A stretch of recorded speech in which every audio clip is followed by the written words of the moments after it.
K G Simon sir, ഇത് ഇപ്പോൾ ഒരു ശുചീകരണ തൊഴിലാളി നടത്തിയ വെളിപ്പെടുത്തൽ ഇതിലൂടെയാണ് ഈ വിവരങ്ങളൊക്കെ നമ്മൾ അറിയുന്നത്. ഇനി ഇതിൻ്റെ വസ്തുതകൾ എന്താണെന്ന് പോലീസ് അന്വേഷണത്തിലൂടെ കണ്ടെത്തേണ്ടതാണ്.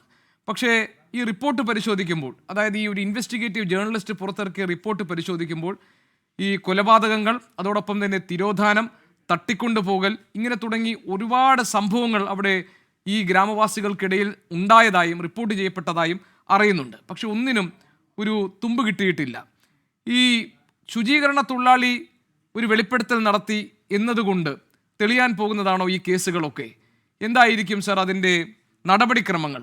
എങ്ങനെയാണ് ഈ കേസിന് മുന്നോട്ട് പോവുക? ദുരൂഹതകൾ മറനീക്കി പുറത്തു വരുമോ?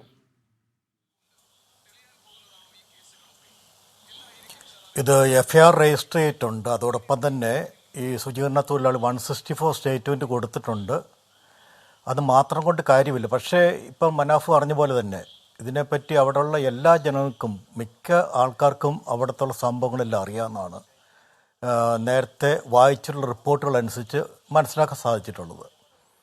ഇനി തുറന്നുള്ള അന്വേഷണം നല്ലൊരു ടീമിനെ കൊണ്ട് അന്വേഷിപ്പിച്ച് കഴിഞ്ഞാൽ ചിലപ്പോൾ ഡെഡ് ബോഡി കുഴിച്ചിട്ടത്, എല്ലാ ഡെഡ് ബോഡികളും എങ്ങനെയാണ് മരിച്ചതെന്നോ ചിലപ്പം വ്യക്തമായിട്ട് കിട്ടത്തക്ക രീതിയിലുള്ള ഒരു അന്വേഷണം നടത്താൻ സാധിക്കത്തില്ല. എങ്കിൽ തന്നെയും നല്ല രീതിയിൽ അന്വേഷണം നടത്തി അത് കണ്ടുപിടിക്കാൻ സാധിക്കുന്ന കാര്യത്തിൽ യാതൊരു തർക്കവുമില്ല. പല കേസുകളും നമ്മൾ കാണുന്നത് ഇങ്ങനെയുള്ള വെളിപ്പെടുത്തലുകൾ വരുമ്പോഴാണ് അത് ഈ കേസുകളുടെ മറ്റുള്ള കാര്യങ്ങൾ പുറത്തേക്ക് വരുന്നത്. അതറിയാതെ തന്നെ നമ്മൾ അന്വേഷണ ഉദ്യോഗസ്ഥന്മാർ പുറത്ത് കൊണ്ടുവരികയാണ്. ഇത്രയെങ്കിലും വന്നല്ലോ. അപ്പോൾ അദ്ദേഹം തന്നെ പറയുന്നുണ്ട് ആരാണ് അദ്ദേഹത്തോട് പറഞ്ഞത്, ആരാണ് കുഴിച്ചിടാൻ പറഞ്ഞത് എന്നൊക്കെ പറയുന്നുണ്ട്. അങ്ങനെ പറയുന്ന ആ എവിഡൻസെങ്കിലും ഉണ്ടല്ലോ. പിന്നെ നേരത്തെ പറഞ്ഞ പോലെ തന്നെ നമ്മൾ ശ്രദ്ധിക്കേണ്ട കാര്യം, ഇതിന് സ്പെഷ്യൽ ഇൻവെസ്റ്റിഗേഷൻ ടീം ഇപ്പോൾ രൂപീകരിച്ചിട്ടുണ്ട് എന്നുള്ളതാണ് അറിയാൻ സാധിക്കുന്നത്. നല്ലൊരു ഓഫീസറാണ് അതിൻ്റെ നേതൃത്വം ഏറ്റെടുത്തിരിക്കുന്നത് പറയുന്നത്. തീർച്ചയായിട്ടും ഇത് പുറത്തു കൊണ്ടുവരാൻ സാധിക്കും എന്നുള്ള കാര്യം തർക്കമില്ല.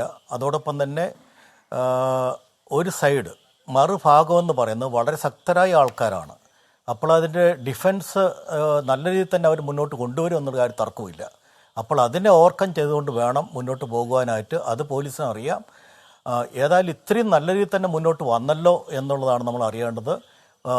ചില മർഡറിൽ വളരെ ക്രൂരമായ രീതിയിൽ മർഡർ നടത്തുകയും ചില കേസുകൾ കണ്ടുപിടിക്കുകയും ചെയ്തു എന്നുള്ള യാചന മറ്റുള്ള രാഷ്ട്രീയമായിട്ടൊക്കെ റിപ്പോർട്ടുകൾ വരുന്നുണ്ട്. അത് യഥാർത്ഥമുള്ള പ്രതികളല്ലായിരുന്നു എന്നൊക്കെ പറഞ്ഞ് റിപ്പോർട്ടുകളൊക്കെ വരുന്നുണ്ട്. അപ്പോൾ ഇതിനെല്ലാം കാരണക്കാരനായ ആളാരാണോ അത് കണ്ടുപിടിക്കത്തക്ക രീതിയിലുള്ള ഒരു മുന്നോട്ടുള്ള തിരിയായിട്ടാണ് ഞാനിതിനെ കാണുന്നത്. തീർച്ചയായിട്ടും ഈ വെളിപ്പെടുത്തലുകൾ ഭാവിയിൽ നല്ല അന്വേഷണത്തിന് വേണ്ടി അന്വേഷണം നടത്തി അതിൻ്റെ കുറ്റക്കാരെ ആൾക്കാർ കണ്ടുപിടിക്കും എന്നുള്ള കാര്യത്തിൽ എനിക്ക് യാതൊരു സംശയമില്ല. സൈമൺ സാർ, ഇതിലെ ഈ കൊലപാതകം നടത്തിയതിന്റെ ഒരു റിപ്പോർട്ടുകൾ പരിശോധിക്കുമ്പോൾ പല രീതിയിലാണ്. ഇപ്പോൾ ആദ്യത്തെ കൊലപാതകം 79-ൽ ഒരു ടീച്ചർ കൊല്ലപ്പെടുന്നത്, അവർ അർഹിക്കുന്ന ഒരു പദവിയിലേക്ക്, അവരുടെ സ്കൂളിൽ ഹെഡ് മിസ്ട്രസ് ആകാൻ വേണ്ടി നടത്തിയ നിയമ പോരാട്ടത്തിനൊടുവിൽ അവരെത്തുന്നു. അതിൽ പക തീർക്കാൻ വേണ്ടി അവരെ തീ കൊളുത്തി കൊല്ലുന്നു. പിന്നെ ഈ ശുചീകരണ തൊഴിലാളി പറഞ്ഞിരിക്കുന്നത് ശുചീകരണ ജോലിയുടെ തുടക്കത്തിൽ ഒരുപാട് മൃതദേഹങ്ങൾ കണ്ടു, അത് ആത്മഹത്യ ചെയ്തതോ ആകസ്മികമായി മുങ്ങി മരിച്ചതോ ആണെന്ന് കരുതി. മൃതദേഹങ്ങളിൽ ഭൂരിഭാഗവും സ്ത്രീകളുടേതായിരുന്നു, മിക്കവയും വസ്ത്രങ്ങളില്ലാത്തവ. ചില മൃതദേഹങ്ങളിൽ ലൈംഗികാതിക്രമത്തിൻ്റെയും കഴുത്തു ഞെരിച്ചതിൻ്റെയും മറ്റു മുറിവുകളുടെയും ലക്ഷണങ്ങൾ ഉണ്ടായിരുന്നു എന്നാണ്. 98-ൽ അയാളുടെ സൂപ്പർവൈസർ മൃതദേഹങ്ങൾ രഹസ്യമായി സംസ്കരിക്കാൻ നിർദ്ദേശിച്ചുവെന്നും പിന്നീട് വിസമ്മതിച്ചു പോലീസിൽ റിപ്പോർട്ട് ചെയ്യുന്നപ്പോൾ അയാളെ ഭീഷണിപ്പെടുത്തിയെന്നുമാണ്. 2010-ലെ സംഭവം സൈമൺ സാർ പറയുന്നത്, കല്ലേരിയിലെ ഒരു പെട്രോൾ പമ്പിന് 500 മീറ്റർ അകലെ 12-നും 15-നും ഇടയിൽ പ്രായമുള്ള ഒരു പെൺകുട്ടിയെ മരിച്ച നിലയിൽ കണ്ടെത്തി. അവൾ സ്കൂൾ യൂണിഫോം ധരിച്ചിരുന്നു. അവളുടെ പാവാടയും അടിവസ്ത്രവും കാണാനില്ല. ലൈംഗികാതിക്രമത്തിൻ്റെയും ശ്വാസം മുട്ടിച്ച് കൊലപ്പെടുത്തിയതിൻ്റെയും പാടുകൾ ഉണ്ടായിരുന്നു. ഒരു കുഴി കുഴിച്ച് സ്കൂൾ ബാഗിനൊപ്പം കുഴിച്ചിടാൻ എന്നോട് ആവശ്യപ്പെട്ടു. ഇനി മറ്റൊരു കേസിൽ 20 വയസ്സുള്ള ഒരു സ്ത്രീയുടെ മുഖം ആസിഡ് ഒഴിച്ച് കത്തിച്ച നിലയിലായിരുന്നു. ആ മൃതദേഹവും കുഴിച്ചു മൂടാൻ ആവശ്യപ്പെട്ടു. ഇങ്ങനെയൊക്കെയാണ് ശുചീകരണ തൊഴിലാളി നടത്തിയിരിക്കുന്ന വെളിപ്പെടുത്തൽ. ഒന്നെങ്കിൽ വികൃതമാക്കപ്പെട്ട മൃതദേഹം, അതല്ലെങ്കിൽ ക്രൂരമായി ലൈംഗികാതിക്രമത്തിന് ഇരയാക്കപ്പെട്ടവരുടെ മൃതദേഹം, അതുമല്ലെങ്കിൽ മണ്ണെണ്ണ ഒഴിച്ച് കത്തിക്കുകയോ ആസിഡ് ഒഴിച്ച് മുഖം നശിപ്പിക്കുകയോ ചെയ്തിട്ടുള്ള മൃതദേഹങ്ങൾ. ഇങ്ങനെയാണ് ഈ മൃതദേഹങ്ങളൊക്കെ സംസ്കരിക്കാൻ ഇയാളോട് ആവശ്യപ്പെട്ടിരുന്നത്. ഏത് തരം സംഘമായിരിക്കും ഇതുപോലെയുള്ള നിഷ്ഠൂരമായ കുറ്റകൃത്യങ്ങൾക്ക് പിന്നിൽ പ്രവർത്തിക്കുന്നുണ്ടാവുക? എന്തുകൊണ്ടാണ് ഒരു സംവിധാനത്തിനും പിടികിട്ടാതെ 10-20 കൊല്ലം അവർക്ക് അവിടെ ഇത് നടത്തിക്കൊണ്ടു പോകാൻ കഴിഞ്ഞിട്ടുണ്ടാവുക? Simon sir. അത് അതിൻ്റെ റിപ്പോർട്ടുകൾ വായിക്കാൻ പിന്നെ അറിയാൻ പറ്റും. നമ്മുടെ KSRTC അവിടെയുള്ള KSRTC ബസ് സ്റ്റാൻഡ് അടുത്തുണ്ട് ഒരു സഹോദരി മരിച്ചത്. അത് മുഖയിൽ ഇടിച്ച് കല്ലുവെച്ച് ഇടിച്ച് വളരെ വികൃതമാക്കപ്പെട്ടാണ് കൊല ചെയ്യപ്പെട്ടിരിക്കുന്നത്. ഇങ്ങനെയുള്ള കൊലപാതകങ്ങൾ പുറത്തും അതോടൊപ്പം തന്നെ ഈ പറഞ്ഞ സ്ഥലത്ത് അടക്കുവാൻ വേണ്ടി കൊണ്ടുവന്ന സമയത്തുള്ള ഡെഡ് ബോഡികൾ ഇത് തന്നെയാണ് ചെയ്തിരിക്കുന്നത്. അവിടെ ഒരു ആര് ചോദിക്കപ്പെടുവാനായിട്ട് ഇല്ലാത്ത വലിയൊരു ഗാങ് അവിടെ ഉണ്ടായിരുന്നുള്ള കാര്യം സത്യമാണ്. വലിയൊരു ഗാങ്, അത് ആർക്കും ചോദിക്കാനായിട്ട് പറ്റത്തില്ല. അത് റിപ്പോർട്ട് വായിക്കുമ്പോൾ അറിയാം. വളരെ വളരെ വളരെ വിശദമായിട്ടുള്ള ചില റിപ്പോർട്ടുകൾ കാണുന്നതൊക്കെ അറിയാൻ പറ്റും. ഇദ്ദേഹം അടക്കിയിട്ടുള്ള മൃതദേഹങ്ങൾ മാത്രമല്ല, ആ സ്ഥലത്തുള്ള മൃതദേഹങ്ങൾ അല്ലെങ്കിൽ കൊല ചെയ്യപ്പെട്ട ആൾക്കാരെ എങ്ങനെയാണ് അവരെ കൊന്നത് എന്നുള്ളതും വളരെ വളരെ വളരെ ഭയങ്കര ഭീകരമായ രീതിയിലാണ് കൊന്നിരിക്കുന്നത്.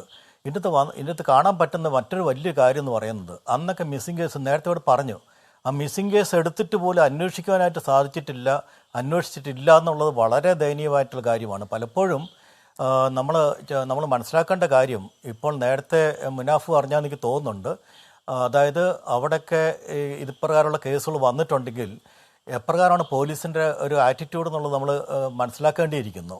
ഇവിടുത്തെ പോലെ കേരളത്തിലെ പോലെ ഒന്നും ഒരു മാൻമിസിങ് വന്നാൽ അത്ര ഒരു രീതിയിലൂടെ അന്വേഷണം നടക്കുന്നില്ല പല കേസിലും.